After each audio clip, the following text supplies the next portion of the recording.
production on Alien 3 was as notorious as the acid-blooded creature at its heart. A revolving door of directors, constant script changes, and millions of dollars spent on unused sets all contributed to its troubled shoot. Bearing that in mind, it's no surprise that David Fincher's feature debut faced significant studio interference, resulting in the theatrical cut, a heavily edited and altered version of his Alien 3. This remained the only known version of the movie until 2003, when the assembly cut was released. While he refused involvement in its creation, this longer take, also referred to as the special edition, skews much closer to Fincher's original vision, with about 30 minutes of additional footage. While one key scene remains the same in both versions, the rest feature solely in the assembly cut. Following the opening credits, the emergency escape pod carrying Ripley, Hicks, Newt and Bishop snaps away from the Sulaco and crashes into the waters of Fury 161. In the theatrical version, we see a computer screen readout, but the assembly cut shows us much more of the planet. Join us as we venture to the shores of northeast England to explore the real-life Fury 161 from Alien 3. Here we are at Nose's Point on Blast Beach. All along here is where we would have seen the cranes surrounding the prison, which were added in with matte paintings, as well as several pieces of machinery which were sort of added into the foreground around here. This entire stretch of coast was decimated by years of chemical waste.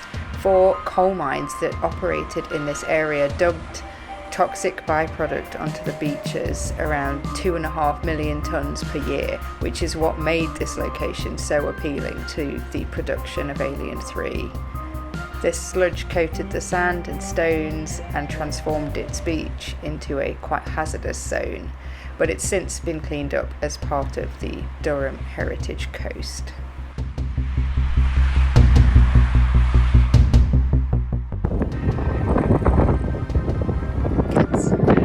It's steep.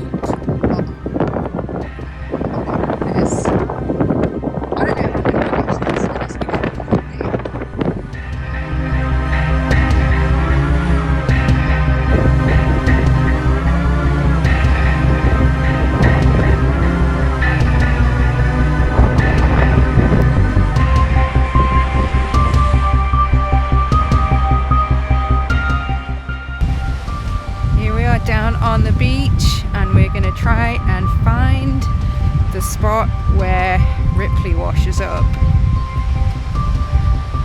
Along the way we came across several pools of mine waste. They shimmer and look strangely beautiful, but they're incredibly toxic. Signs around the beaches stress that you shouldn't touch it. You can also spot this giant body of water in the opening shot of Fury 161.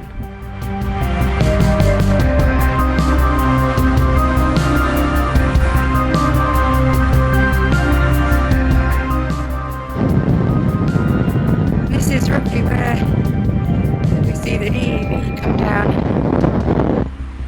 and crash into the water just off the beach. The EEV was added in post-production, but the explosions were captured live by the second unit crew, who used around 300 pounds of dynamite for each blast. Toward the south end of Blast Beach is where we see Ripley's body wash up on the shore after she is ejected from the EEV. Clemens, out for a stroll, first spots the EEV and then spies Ripley in the sand. Shots including Charles Dance and Sigourney Weaver were shot on the backlot at Pinewood Studios and later intercut with this location footage to make it appear as if it were all filmed in the same place.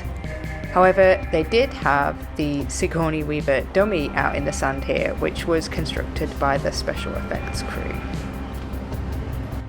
If you're planning to visit Blast Beach and want to hit up all of these spots from Alien 3, here's how we did it in less than an hour. As you drive in, keep going and stop at Noses Point Car Park 2. This offered us an immediate view of the beach and the cliffs. Abandon your car and run sobbing towards the cliffs. Just kidding, but that's what I did. Enjoy the beautiful view of the beach from above. I'd advise wearing layers as it was very, very windy when we were there. Take the pathway down to the beach. While this route got us down to the sand pretty quickly, if you do need a railing or a bit of help, I'd recommend walking along the clifftop trail and down the steps that take you straight to the south end of the beach. Explore the beach, take selfies, refrain from touching those enticing yet possibly deadly pools, and then when you're finished, head south.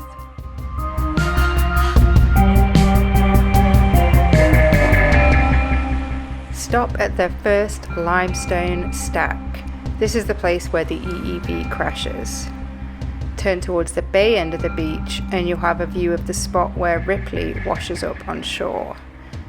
Directly behind the stack is a set of stairs leading up to the clifftop trail. This is an alternate way up and down if you need a steadier descent.